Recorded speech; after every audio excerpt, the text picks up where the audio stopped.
AP liquor స్కామ్లో SIT విచారణకు YCP MP Mithun Reddy హాజరయ్యారు. న్యాయవాదులతో కలిసి ఆయన సిట్ కార్యాలయానికి వచ్చారు. సిట్ అధికారులు నోటీసులు ఇవ్వడంతో ఆయన విచారణకు హాజరయ్యారు.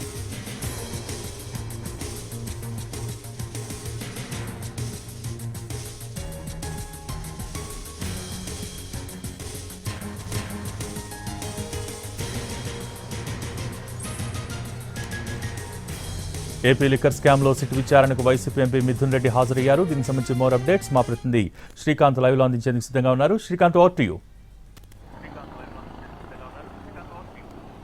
ఏపీ లిక్కర్ స్కామ్కు సంబంధించి సిట్ జారీ చేసిన నోటీసుల నేపథ్యంలో వైసీపీ ఎంపీ మిథున్ రెడ్డి కొద్దిసేపటి క్రితమే విజయవాడలో ఉన్నటువంటి సిట్ కార్యాలయానికి విచారణకి హాజరయ్యారు. నిన్న మాజీ ఎంపీ విజయసాయిరెడ్డి సిట్ విచారణకి హాజరయ్యారు.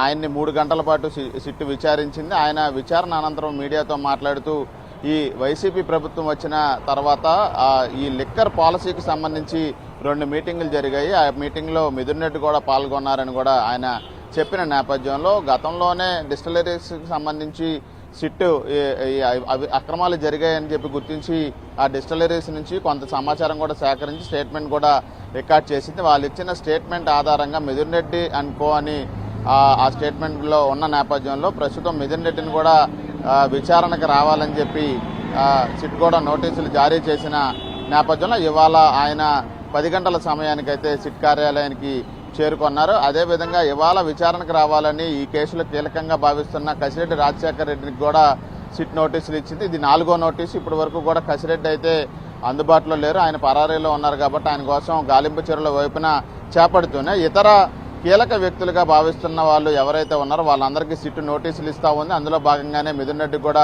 నోటీసు ఇచ్చిన నేపథ్యంలో నిన్న విజయసాయిరెడ్డి ఇచ్చిన స్టేట్మెంట్ ఇప్పుడు ఆ సిట్ దగ్గర ఉంది కాబట్టి అది కీలకంగా మారింది. ఆయన ఇచ్చిన స్టేట్మెంట్తో పాటు మిథున్ రెడ్డి ఏం చెప్తారనేది కూడా ఈ విచారణలో అయితే కీలకంగా భావిస్తున్నారు. ఇదే విధంగా ఈ సిట్ నోటీసులు ఇచ్చిన నేపథ్యంలో తనతో పాటు విచారణకి న్యాయవాదులను కూడా అనుమతించాలని చెప్పి ఆయన హైకోర్టులో పిటిషన్ దాఖలు చేసిన నేపథ్యంలో న్యాయవాదిని తీసుకెళ్లడానికి హైకోర్టు అనుమతి ఇచ్చిన నేపథ్యంలో ప్రస్తుతం ఆయన న్యాయవాదితో సహా సిట్ కార్యాలయానికి చేరుకున్నారు.